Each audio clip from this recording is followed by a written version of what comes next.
we are hearing SRIMAD BHAGAVATAM, quintessence of all scriptures.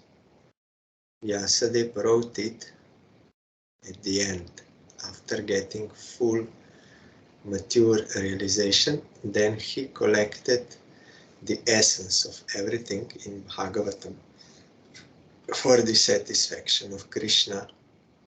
He wrote and he got eternal bliss. So we heard that Ashwatthama killed 5 sons of Draupadi in their sleep.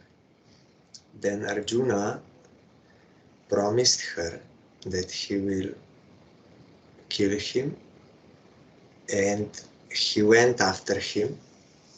Then Ashwatthama, seeing Arjuna, fled in his chariot like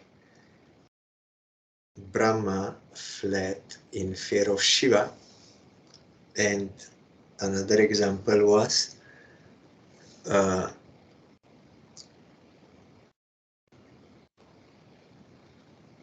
the sun god also was fleeing away from Shiva when attacked. So that is the example we heard yesterday. Yada sharanam atmanam aikshata shrantavajinam astram brahma shiromene atmatranam dvijatmaja. When the son of the Brahmana, means Ashwatthama, saw that his horses were tired, he considered that there was no alternative for protection outside of his using the ultimate weapon, the Brahmastra. This is like nuclear weapon, but it is more powerful, Brahmastra. It means mass destruction is there. In that sense, they are similar, but Brahmastra is far more powerful. Ato pasprishya salilam sandade tat samahita ajanan api samharam prana krichra upastite. Since his life was in danger, he touched water in sanctity and concentrated upon the chanting of the hymns for throwing nuclear weapons, although he did not know how to withdraw such weapons. Tatah pradushkritam tejah prachandam sarvatodisham pranapadam abhiprekshya Vishnu Jishnur uvachaha. Thereupon a glaring light spread in all directions. It was so fierce that Arjuna thought his own life in danger, and so he began to address Lord Shri Krishna. Arjuna Uvach. Krishna Krishna Mahabaho Bhaktanam Abhayankara Tvam Eko Dahyamananam Apavargo Sisamsrite. Arjuna said, O my Lord Shri Krishna, you are the Almighty Personality of Godhead. There is no limit to your different energies. Therefore, only you are competent to instill fearlessness in the hearts of your devotees. Everyone in the flames of material miseries can find the path of liberation in you only.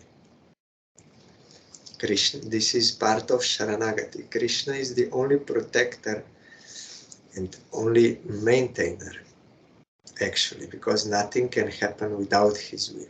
He is omnipotent and everything belongs to him.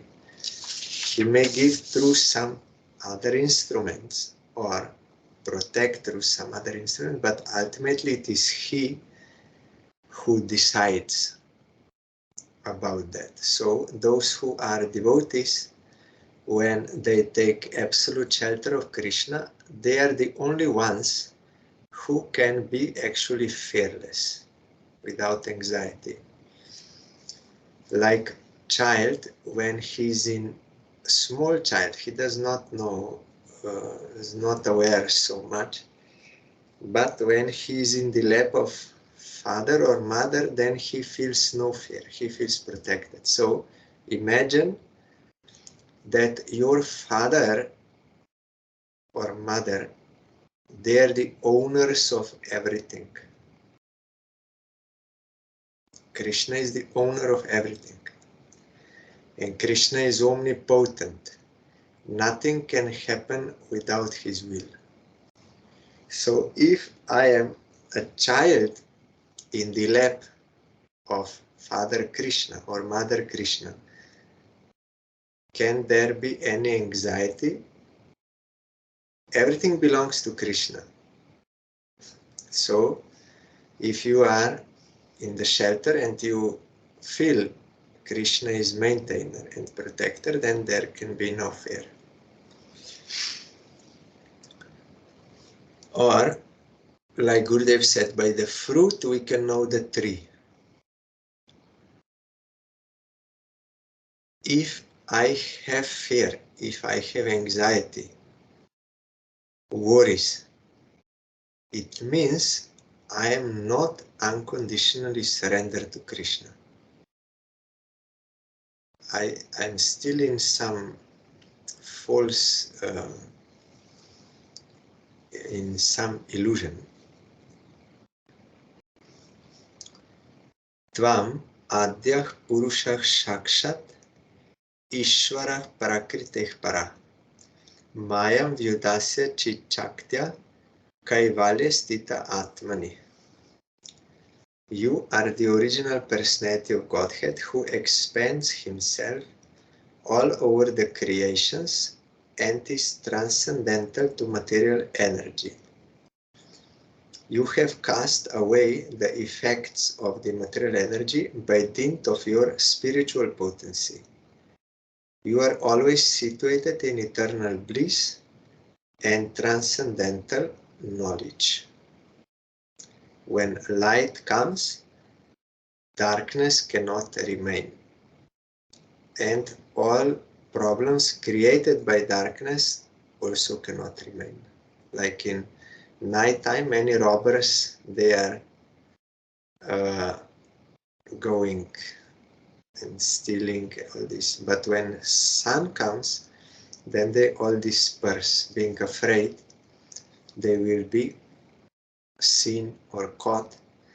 But nowadays, the thieves, greatest thieves, plunderers, they're doing in daylight, in front of everyone's eyes, but in disguise, in the form of well-wishers.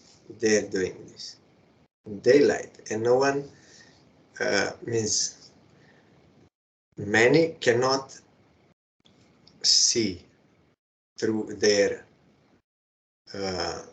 evil plans and doings, because they are also under illusion. But some can see but cannot do much, because like in Brahman avatar, Indra came and wanted to fight with Bali, demon, Bali Maharaj. But he could not even stand in front of him. Then he asked his guru, Brihaspati, why is this so? Before I defeated him, but now I cannot even stand in front of him. What to speak of fighting with him? Then Brihaspati told him, because now they are being backed by the Brahmanas of Brigu. They did that yagya, so now it is not good time for you. You should not fight now. You will lose badly. So there are time periods, and Brahma also told to Baraha, yes, now it is good time to kill a demon. So timing also is there, and karma is going on and all this. But we have self-interest. That is the main problem. Because of this we have to suffer. Indra, his guru is Brihaspati. And one time Brihaspati came and Indra did not pay respect to him. Then Brihaspati, he thought maybe he did not see me. And again he went more vividly, but again Indra, because he was engaged in some other enjoyments, he did not give respect to Brihaspati. Then Brihaspati became angry and left. And now who will guide? So there was a big problem. Indra was afraid. Now if the demons, they will come to know we are without guru, they will take advantage. It is very bad for us. Then he went to Brahma, what I have to do? Then Brahma said, okay, then you have to take shelter of Vishwarup, one young son of Tvasta Muni. He's very powerful, very knowledgeable. He's younger than you, but he's very knowledgeable. You should not think about his age, bodily age. He's very powerful. You can take shelter of him.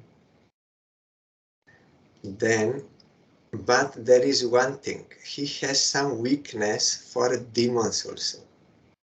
He will work for you, but some affection he has for demons also, because some relation was there. And Brahma told him, you don't mind about this. Don't think, it will not harm you anything.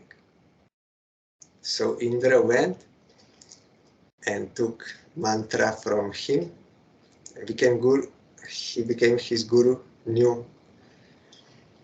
But after 1 year, one demigod saw that in Yagya, which this Vishwarup is doing, he's also offering, loudly he's speaking the names of demigods, but at the end also he's speaking the names of demons, also offering, but more silently. Then the demigod reported to Indra that actually he's also offering to demons, and Indra already forgot, 1 year passed, what Brahma told him, that he has some weakness for, but you don't mind, it cannot harm you. But Indra forgot and went there and killed his own guru. You see, this is self-interest. That is giving us problem, no one outside. Our wrong desires, they are our enemy only. Like Prahlad Maharaj said, there is no enemy outside. Enemy is my uncontrolled mind. When you don't have control over your mind, then mind will take you to these self-interests. So at that time you see enemy and like this. But actually self-interest is our enemy. Krishna also says in Gita, lust is our enemy. Lust, selfish interest, not universal interest, means service of Krishna, which is beneficial for all.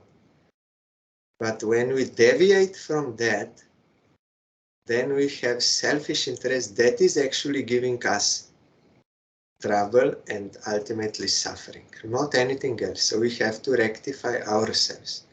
So Gurudev told, even up to killing our own guru, we are doing due to this. Killing your own guru, who is our well-wisher. But due to this, but Indra had to suffer much because of that. That is why he was afraid. Afterwards, he was afraid to kill Vritasur, because he is also Brahmin. So he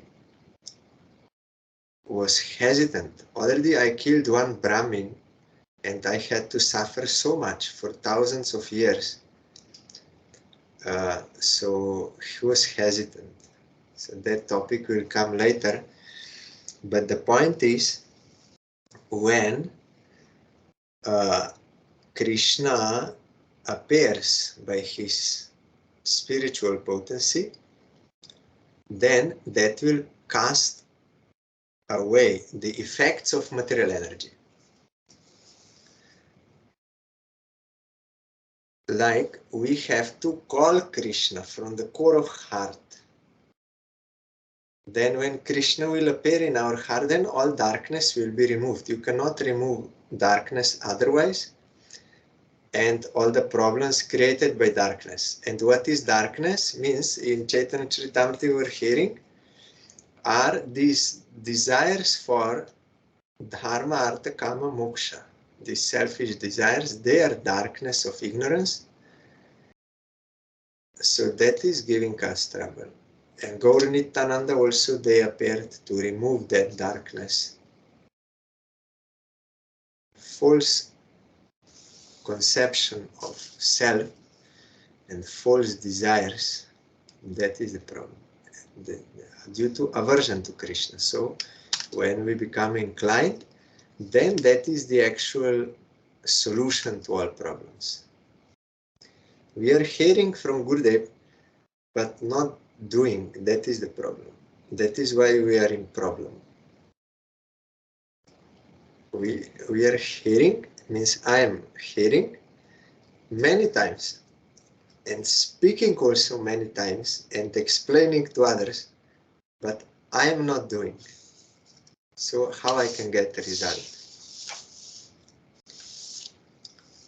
Sa eva jiva lokasya maya mohita chetasa vidatse svena viryena shreyo dharma dilakshanam.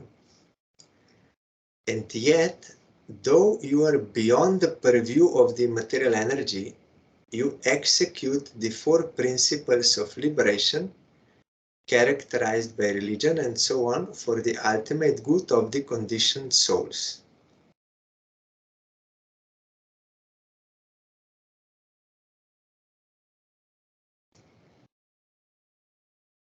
Here it is not mentioned what is meant by 4 principles of liberation.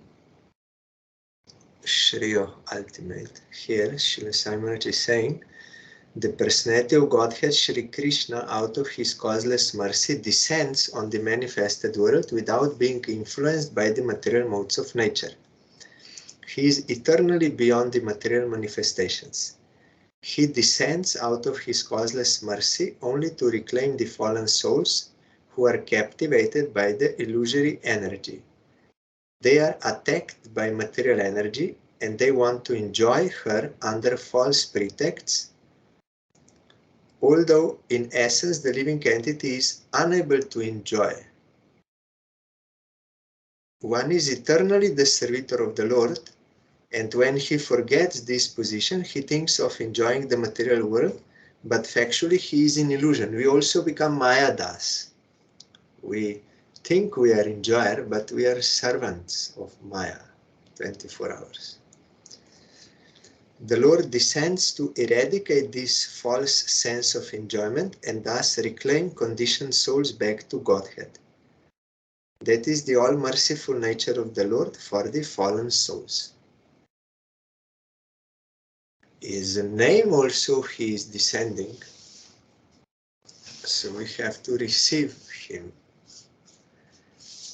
Then we can be rescued. Buddha said, Krishna will rescue us, isn't it? So when you hear from Gurudev, then that is very clear, absolutely clear, because he's realized in that. But practical we have to do, then we will also experience. Thatayam chavataraste bhuvo bhara jihirshaya swanam chananya bhavanam anu dhyanaya chasakrit. Thus you descend as an incarnation to remove the burden of the world and to benefit your friends, especially those who are your exclusive devotees and are rapt in meditation upon you. You will find in whole Bhagavatam, always where there is any problem or dilemma or something, always solution is taking shelter of Guru or Supreme Lord. Then everything is solved. Like Vyasadeva, he was in problem, then he remembered Guru and it was solved. Here Arjuna is taking shelter of Bhagavan, and all you will find, all same topic, means same advice is all the time repeated by practical examples. Only Sharanagati. Kim idam svit kutoveti deva deva navedmyaham sarvatomukham ayate tejah paramadarunam. O Lord of Lords, how is it that this dangerous effulgence is spreading all around? Where does it come from? I do not understand it. That Brahmastra. Shri Bhagavan Uvach. So Arjuna took shelter of Krishna. Then immediately, because he sincerely took shelter, then immediately Krishna is speaking. Vetedam drona putrasya Shri Bhagavan Uvach. Vetedam drona putrasya brahmam astram pradarshitam naivaso veda samharam prana baddha upastite. The Supreme Personality of Godhead said, know from me that this is the act of the son of Drona. He has thrown the hymns of nuclear energy, Brahmastra, and he does not know how to retract the glare. He has helplessly done this, being afraid of imminent death.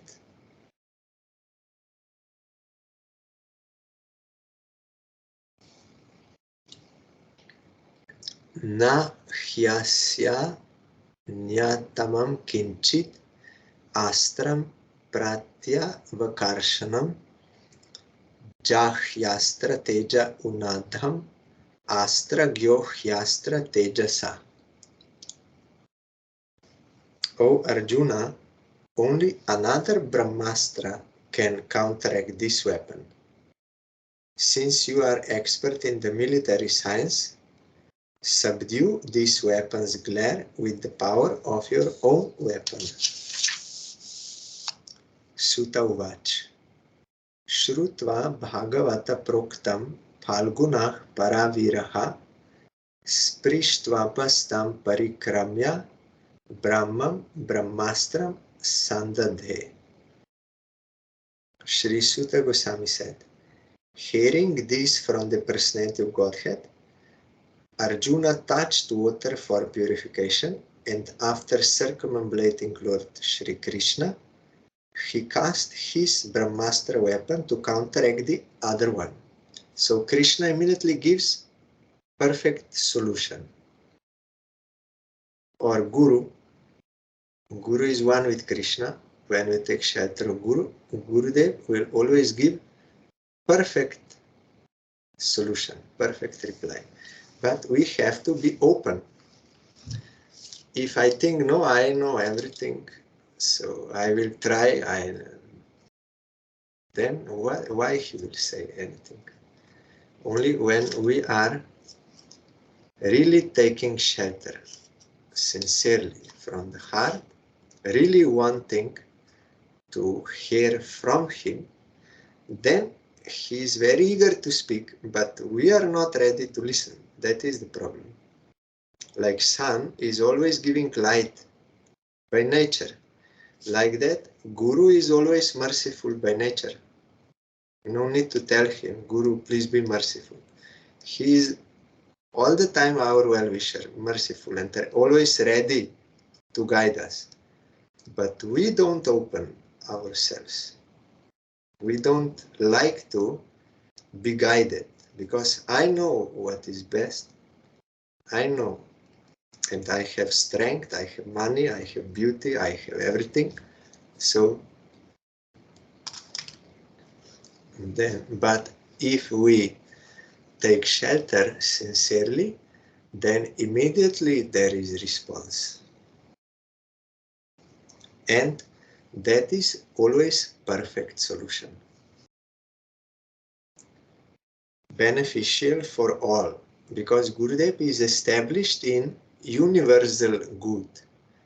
He's serving Krishna, and by service of Krishna, all are properly served. Everything is perfectly served. So Gurudev is always giving solution from that idea, from that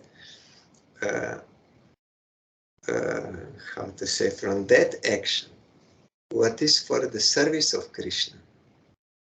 Always giving that sort of instruction, that sort of advice, nothing else. That is why it is perfect.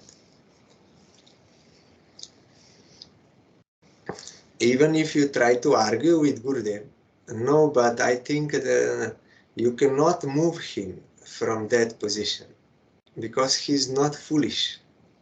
I am foolish. I try to put my foolishness in the guise of very good. I think it is better. That is all foolishness, and you can with your foolishness, you can never shake the position of Guru. Guru is Guru, heavy. He is stable because he is realized in absolute good, absolute truth, and what is absolute good. He is not so foolish to deviate from that, because you are trying to impress with some foolishness. He is not so foolish. We are foolish. We have to give up our foolishness and hear from proper source what is actually good.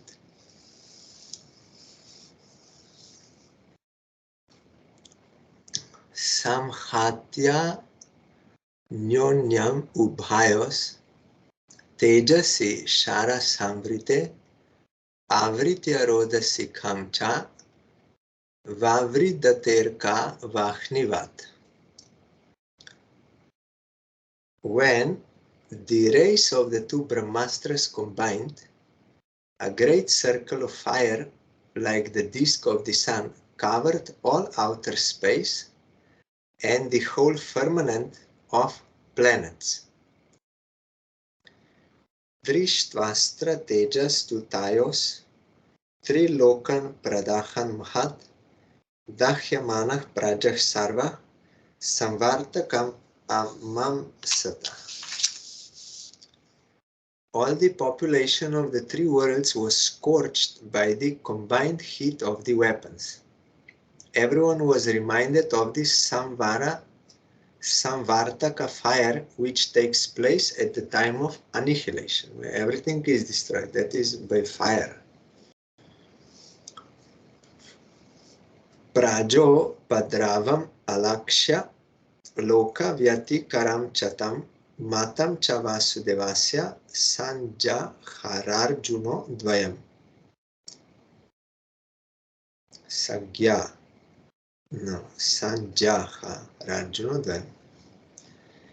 Thus, seeing the disturbance of the general populace and the imminent destruction of the planets, Arjuna at once retracted both Brahmastra weapons as Lord Shri Krishna desired.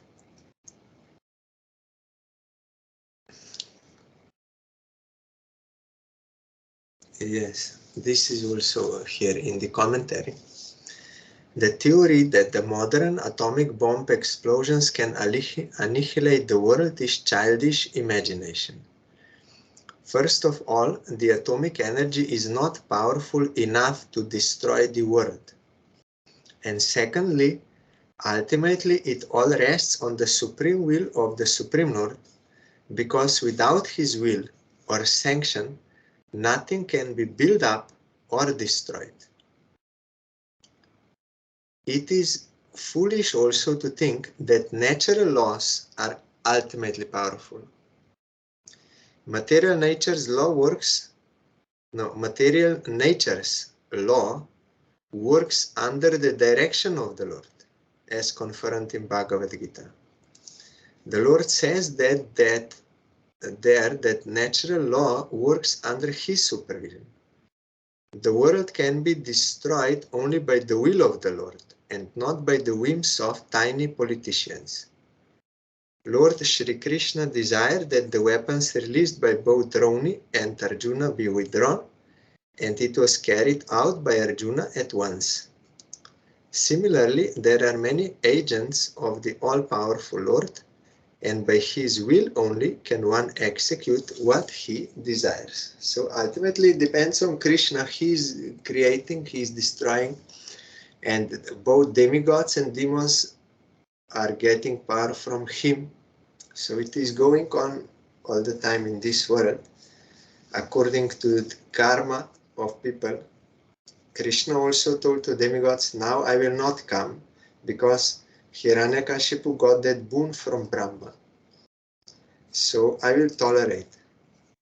But when he will try to kill my devotee, Prahlad, then I will come. That I cannot tolerate.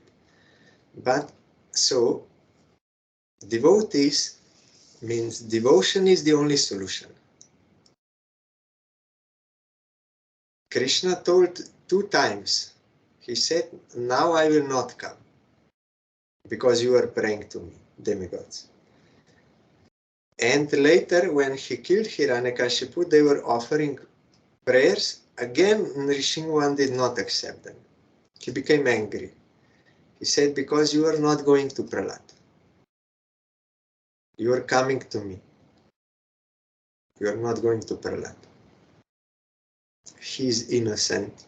And so the only solution is complete surrender to Krishna. Then, if one is in such unconditional surrender to Krishna, then he is always peaceful, always happy, like Prahlad Maharaj.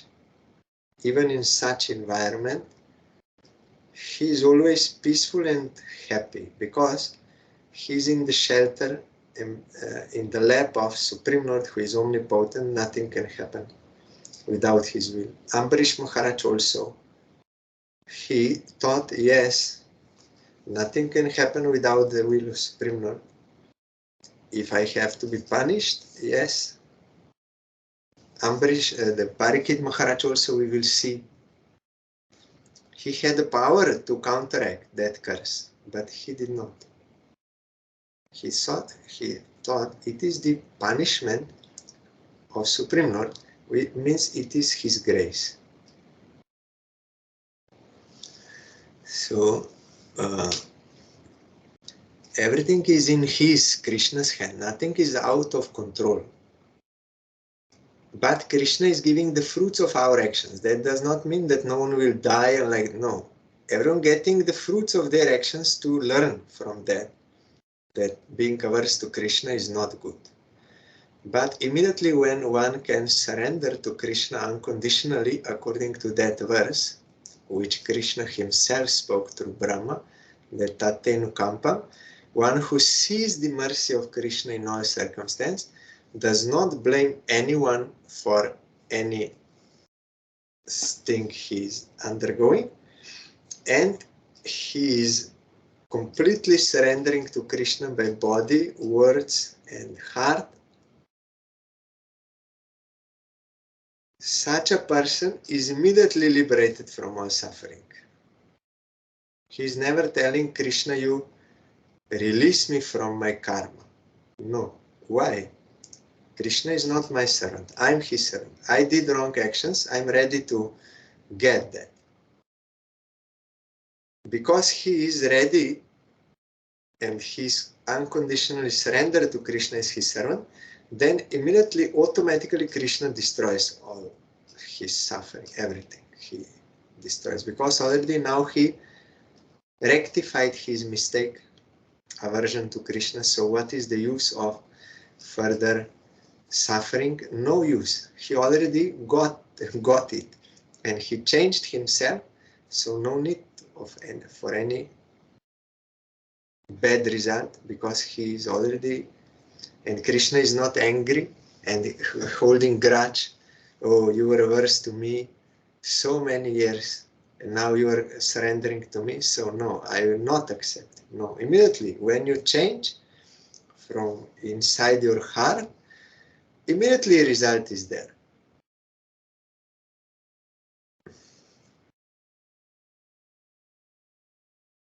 So here also many agents of the all-powerful Lord, and by his will only can one execute what he desires. No one is independent. That is why also preaching Krishna consciousness, it is there in Chaitanya Charitamrita and everywhere, that only one who gets that power from Krishna, he can do. Not, I have so much money, I read so many Shastra, I am devotee now for 20 years, all these things. No, you cannot awake anyone. Krishna can do. If you are getting that power from him, then you are only instrumental. You can awake, but never independently or with any false pride. Impossible. Outwardly we may think it's very easy, just we will do. So it is possible. We find in Shastra, yes, that is why I remember that. It is in Shastra, one disciple, because of self-interest, may even kill a guru. It is possible. It is in Shastra. Because of self-interest. But guru cannot be killed. He is transcendental. That may be outwardly shown some pastime like that, but that person will get reaction for that. That is offense, and Krishna will give appropriate punishment. So I may think, yes, I saw how Gurudev was doing, just going around, Hare Krishna, Hare Rama, like this, and very good. All people giving jai and money, food, everything very, very good. So I can also do. I will just do like he's doing. But the inner consciousness is not, the real Guru's inner consciousness is he's always serving Krishna. And he's empowered by Krishna. But I'm not seeing, I'm seeing externally. So I will just I will travel around, Hare Krishna, Hare Rama, I will sing, and everyone, this effect will be there. It is not like that. There is a gulf of difference between someone who is completely surrendered to Krishna and getting power from him, and me, who are trying to exploit in the name of devotion. It's good business. So it happened when Haridas Thakur heard that snake charmer, he was singing Kaliya Daman Lila, how Krishna subdued Kaliya, from Bhagavatam. So Haridas Thakur, he's a pure devotee. And when he heard that Krishna Lila, immediately he got all ecstatical symptoms and was rolling on the ground and crying. And all present, they were feeling that ecstasy touched them. So they all immediately, they understood he's a great devotee and they offered him respect and everything. So another one, Brahmin, but not pure Brahmin, he thought, then I can also do like this. He does not know what is the inner happening. Only thing outside. He is rolling on the ground, little crying, all this, everyone giving respect and money and all this. So I can also, it's good business. So he went there and he also started to roll on the ground. But they all understood. And that snake charmer also understood he's a hypocrite.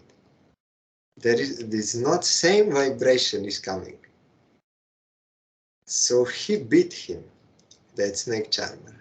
Once one asked our Gurudev, how is it that they could recognize? Guru said every human being has some common sense also. And their own experience, they could feel what is the difference. When Haridas Thakur was there, there is some different vibration than if someone is trying to cheat. So it is there. We outwardly we see, but we don't see the whole picture. So outwardly I may think, oh, I can also do same. I will get same benefit. It is not like that. It by his will only one can execute what he desires for that devotion. Tata asadya tarasa darunam gautami sutam babandha marsha tam raksha pashum rashanaya yatha. Arjuna, his eyes blazing in anger like two red balls of copper, dexterously arrested the son of Gautami and bound him with the ropes like an animal. You see how much power Arjuna has. And in Kurukshetra war, why? Because it is Krishna's desire. But when, at the end, when they were going, then he could not even, I forgot the whole story, he could not even lift his own bow because it was not the desire of Krishna. So one time, one devotee asked our Gurudev, it is in YouTube, that how is it that we saw that some disciples, they were so much doing, and after Gurudev's disappearance, then they could not do. Then Guru said, because it depends on Krishna, Guru. He's giving power. If he withdraws, no one can do anything. Then he gave this example, how Arjuna was so powerful. But in his life also it was shown that he could not even lift his own bow, powerless. Because it was Krishna's desire that now that should not happen. Because already he will disappear and all this has to be like that. So he arrested Ashwatthama, was arrested. Shibiraya Ninishantam Rajva Badva Ripum Balat Praharjunam Prakupito Bhagavan Ambu Jekshana. After binding Ashwatthama, Arjuna wanted to take him to the military camp. The personality of Godhead Shri Krishna, looking on with his lotus eyes, spoke to angry Arjuna. Mainam partarhasi tratum brahma bandhum imam jahi. Yo sau anagasah suptam avadhin nishi balakan. Lord Shri Krishna said, O Arjuna, you should not show mercy by releasing this relative of a Brahmana, Brahmabandhu, for he has killed innocent boys in their sleep.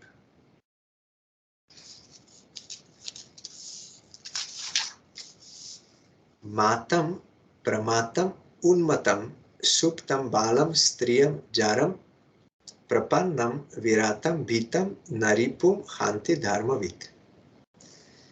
A person who knows the principles of religion does not kill an enemy who is careless, intoxicated, insane, asleep, afraid, or devoid of his chariot. Nor does he kill a boy, a woman, a foolish creature, or a surrendered soul. Never. That is against dharma of Kshatriya, and also it is below their dignity. Why will harm some weak person? But nowadays it is just the opposite. They are killing indiscriminately boys, women, anyone. Our Gurudev told, they never saw them, they have no enmity with them, but for some political purpose, they are hijacking planes or putting bomb in train. But now modern, they are having some more hidden ways of harming for the sake of their own self-interest. They are doing indiscriminately. But Kshatriya will not do. Swapranan yah para pranay prapusnatya grinan kala tadvadastasya hishreya yat doshat yat yadha puman. A cruel and wretched person who maintains his existence at the cost of others' lives deserves to be killed for his own well-being. Otherwise, he will go down by his own actions.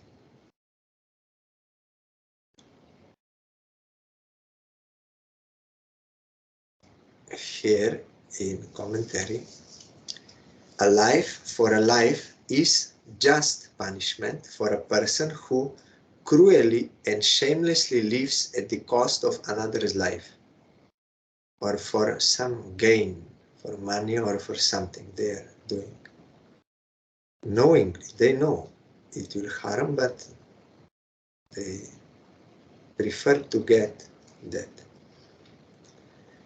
Political morality is to punish a person by a death sentence in order to save a cruel person from going to hell. That a murderer is condemned to a death sentence by the state is good for the culprit, because in his next life he will not have to suffer for his act of murder. Such a death sentence for the murderer is the lowest possible punishment offered to him, and it is said in the Smriti Shastras that men who are punished by the king on the principle of a life for a life are purified of all their sins, as much so that they may be eligible for being promoted to the planets of heaven. According to Manu, the great author of civic codes and religious principles, even the killer of an animal is to be considered a murderer, because animal food is never meant for the civilized man, whose prime duty is to prepare himself for going back to Godhead. today time is over. But the point is, if someone gives appropriate punishment based on religious principles or punished by God, then that will help that person if we see the whole picture. But nowadays, no non-violence, nothing. But punishment is good when coming proper punishment. But nowadays we see that many people doing heinous crimes, but because it is so covered and they are bribing and so on, so somehow they may even escape punishment from worldly these things, but it is not that they will go unpunished. No one can escape the court of Yamaraj. He will give according to actions. There is no bribe possible there, and there is no jury and those people who will vote whether he's guilty or not. This is not there. There it is written on a paper or recorded on video. You did this. You cannot say no. No one can say no. The evidence is there. Direct evidence. And no discussion, this lawyer, that lawyer defense, or nothing there. There only facts are there. You did this. You will have to get this. Only this much is there. Not big, long, many years trials in the court. No. And speaking and driving, no, it's all useless. There is a fact only. You did this, you will get this. So better we should not do heinous crimes, because we will have to be punished. And the original crime is we are averse to Krishna. That is why we are getting this punishment. When we can rectify this, then we can be released. Tomorrow we will hear further.